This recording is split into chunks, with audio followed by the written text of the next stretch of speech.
But surely it must bother you, Mr. President, that 2 years ago you ran such a euphoric campaign with things like Hatupangwingwi, and 22 months down the line, your State House is surrounded by the military. The military tanks, scary as they are rolling on the streets of major cities. And as we sit here today, people are saying Ruto must go. Surely that is such a fast slide. There must be something that causes one to pause and say, how did we get here? What happened here? And one would have expected an earth-shaking statement tonight that tells the country, I get it. Something has shifted in a major way in our country, and I'm also shifting as your president who's listening, and this is the new direction things are going to take. Let me tell you, Joe, I came into office at a difficult time. Yeah? We have a combination of coming out of COVID.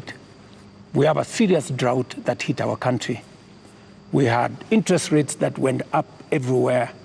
We went into a very difficult situation. What did many countries do? Many countries went and defaulted. And I don't want to mention countries because it's not right to mention. But almost 8 countries in Africa went down. Many people expected Kenya to be among the 8. But believe you me, I have carefully managed the economy of Kenya. Kenya is not among the countries that have defaulted.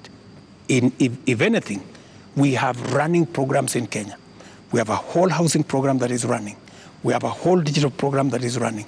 We have made changes in our education. We've hired more teachers. We've made sure that we have a new funding model for our universities. We have supported our farmers. We have reduced the cost of living. We have done many things, even in the context of all the challenges that we have had.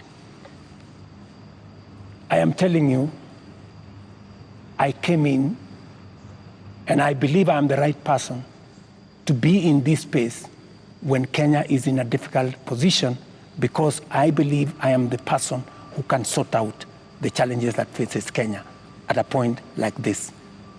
But when the public and the protesters, the Gen Z, some of who actually formed the base of your election campaign, are telling you, we are disappointed, you've not delivered.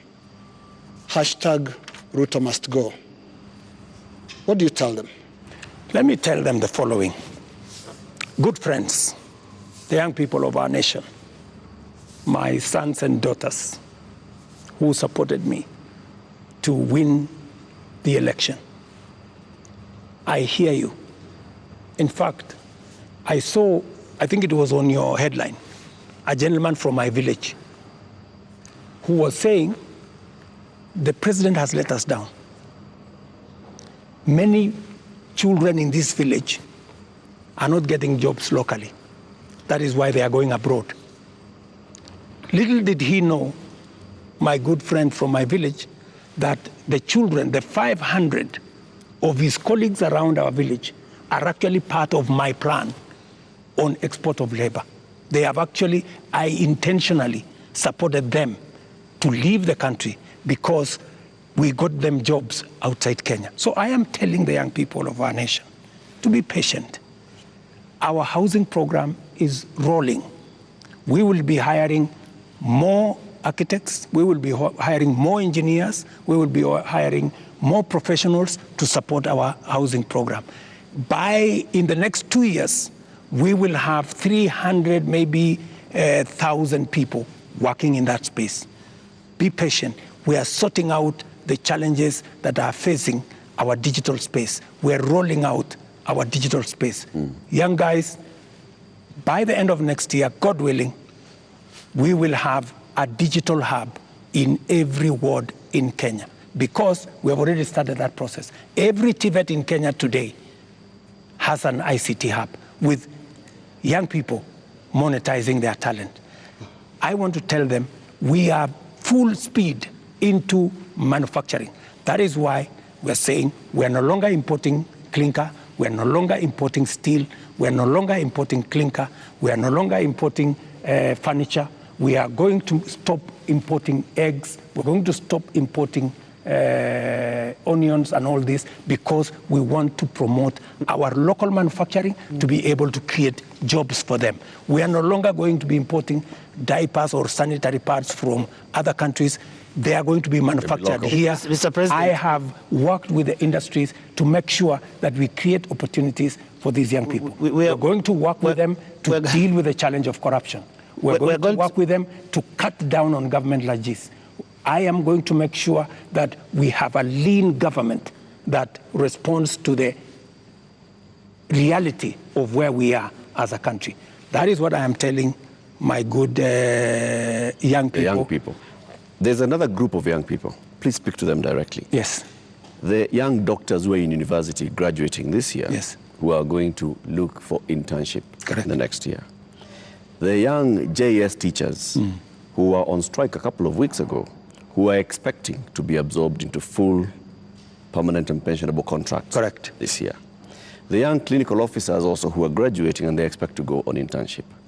The other clinical officers who are hired on contract during COVID and other programs that are just contracts, and contracts are coming to an end. I am telling the JSS teachers, I had factored in 18 billion shillings in this year's finance bill to be able to transfer them to permanent and pensionable. Because in my phone, so many of them have asked me, Mr. President, we came in, we had an agreement that we are going to be interns for 2 years, we will move to permanent and pensionable. Although I don't have the finance bill, I want to tell them, give me a bit of time, let me figure this out, how we are going to do it without the finance bill. We had also put 3 billion shillings for the doctors so that we can be able to sort them out, especially the intern doctors and those who we intended to hire to under our UHC program. I had put 10 billion shillings on the UHC program under the finance bill. That is now not in the equation. I have to figure out, let them just give me a little time. I'm going to figure it out again because I know and I feel and I made a commitment to them that we will do this. So even in the absence of the finance bill, and even as we cut down on expenditure on many other areas, it is still my commitment that we will see what to do with them so that the job they are doing in teaching our children, in treating our people,